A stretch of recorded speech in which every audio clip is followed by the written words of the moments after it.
آج ہم انشاءاللہ آپ کے ساتھ گھریلو پریشانیوں سے نجات حاصل کرنے کی گفتگو ہوگی کہ کس طرح ہم اپنے خاندانی زندگی کو، اپنی معاشرتی زندگی کو خوشگوار بنا سکتے ہیں اللہ سبحانہ وتعالی کی مدد کے ساتھ۔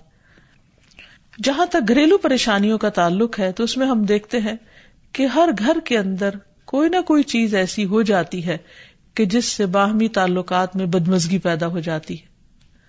بعض افراد کی طبیعت میں غصہ زیادہ ہوتا ہے، بعض لوگ جھگڑالو ہوتے ہیں، بعض لوگ شکی مزاج کے ہوتے ہیں، بعض لوگوں کو اونچا بولنے کی عادت ہوتی ہے، بعض لوگ دوسروں کو مختلف باتوں پر زج کرتے رہتے ہیں، بعض لوگ اپنی ذمہ داریوں کو ٹھیک سے نہیں نبھاتے۔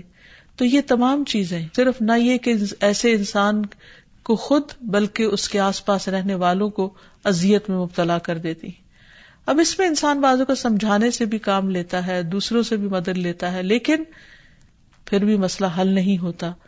تو صحابہ کرام تو اپنی جوتی کا تسمہ بھی ٹوٹ جاتا تو اللہ سبحانہ تعالیٰ سے مانگتے تھے۔ تو اگر گھر کے اندر کسی قسم کی ناچاکی یا پریشانی ہے تو اس سلسلے میں بھی ہمیں اللہ تعالیٰ کی طرف رجوع کرنا چاہیے، اور پھر اس کے ساتھ ساتھ دوسرے کو جو مشکل پیدا کر رہا ہے سمجھانا بھی چاہیے۔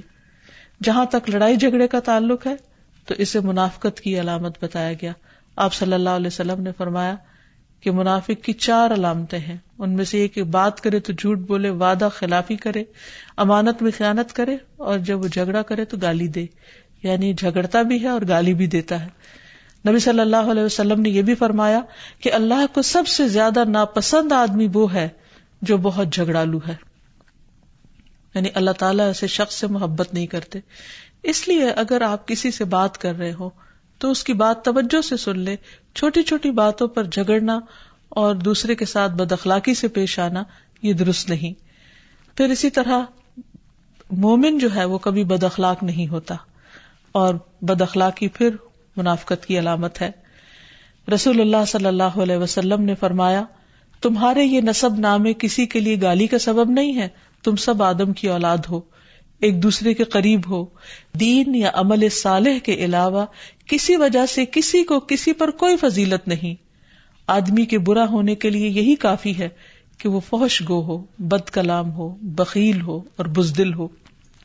پھر اسی طرح آپس میں محبتوں کا نہ ہونا، بہن بھائیوں میں ناچاکی یا شوہر بیوی میں ناچاکی یا والدین کے ساتھ محبت کا نہ ہونا، یہ ایک طرح سے اللہ تعالیٰ کی طرف سے ایک آزمائش بھی ہو سکتی ہے اور ایک عذاب بھی ہو سکتا ہے۔ مومن تو محبت کرنے والا ہوتا ہے، اور اس شخص میں کوئی خیر نہیں جو محبت کرتا نہیں اور لوگ اس سے محبت نہیں کرتے، اور لوگوں میں سب سے زیادہ بہترین انسان وہ ہے جو لوگوں کے لیے فائدہ مند ہوتا ہے۔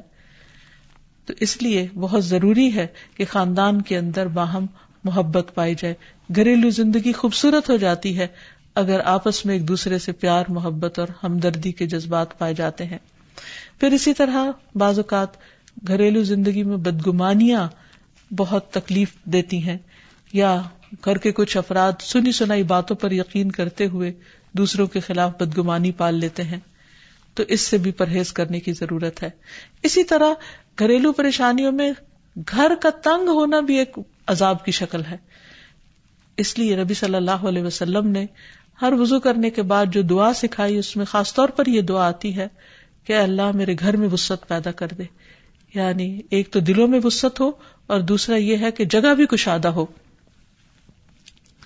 رسول اللہ صلی اللہ علیہ وسلم نے فرمایا 3 چیزیں بدبختی میں سے ہیں۔ عورت جب تو اسے دیکھے تو وہ تجھ کو بری لگے اور وہ تجھ پر اپنی زبان چلائے، اور اگر تو اس سے غائب ہو تو وہ اپنے نفس کی اور تیرے مال کی حفاظت نہ کرے۔ دوسرے، مریل سواری کہ اگر تو اسے مارے اور چلائے تو تجھ کو تھکا دے، اور اگر اسے چھوڑ دے تو تجھے جلد تیرے ساتھیوں تک نہ پہنچائے، اور ایسا گھر جو تنگ اور کم سہولتوں والا ہو۔ تو اس لیے اگر انسان ایسی کسی تکلیف میں مبتلا ہے تو اس کا حل بھی یہی ہے کہ کوشش کے ساتھ ساتھ انسان دعا کرے۔ اسی طرح خرچ میں کمی، وسائل میں کمی، مال میں کمی، یہ تمام چیزیں بھی عموماً گھروں کے اندر جھگڑے پیدا کر دیتی ہیں۔ کھانے پینے کی قلت، بنیادی ضروریات کا پورا نہ ہونا، تو ایسی صورت میں بھی انسان اللہ تعالی کی طرف رجوع کرے، اور اس کے لیے ساتھ ہی کوشش بھی ضروری ہے۔ کوشش میں سب سے پہلے تو یہ کہ انسان لڑائی جھگڑا چھوڑے، صبر و ضبط کی عادت ڈالے، برداشت اور تحمل کی عادت اپنے اندر پیدا کرے، اپنے اخلاق کو بہتر بنائے۔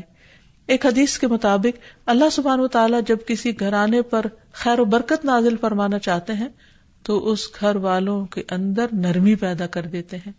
اور ایک اور حدیث میں یہ بھی آتا ہے کہ جو نرمی سے محروم کر دیا گیا وہ ہر خیر و بلائی سے محروم کر دیا گیا۔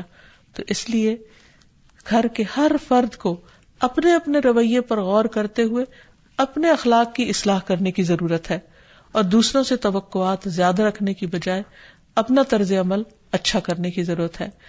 اور گھر والوں کے ساتھ بہترین ہونا نبی صلی اللہ علیہ وسلم کی سنت ہے۔ آپ نے فرمایا تم میں سے بہتر وہ ہے جو اپنے گھر والوں کے لیے بہتر ہو، اور میں تم سب کی نسبت اپنے گھر والوں کے حق میں اچھا ہوں۔ یعنی آپ نے اپنی مثال دی کہ میں سب سے اچھا سلوک اپنے گھر والوں سے کرتا ہوں، تو تمہیں بھی اگر اچھا بننا ہے تو ایسا ہی کرنا ہوگا۔ پھر اسی طرح گھر والوں کو زیادہ سے زیادہ فائدہ پہنچانا۔ حسن بصری سے مروی ہے کہ اللہ تعالیٰ کے نزدیک پسندیدہ بندے وہ ہیں جو اپنے اہل و عیال کو سب سے زیادہ نفع دینے والے ہیں۔ پھر اسی طرح پیار و محبت سے رہنا۔ اگر لڑائی جھگڑا ہو بھی جائے یا کوئی غلط فہمی پیدا بھی ہو جائے تو اس وقت خاموشی اختیار کر لینا، مناسب وقت کا انتظار کر کے اس غلط فہمی کو دور کرنا ضروری ہے۔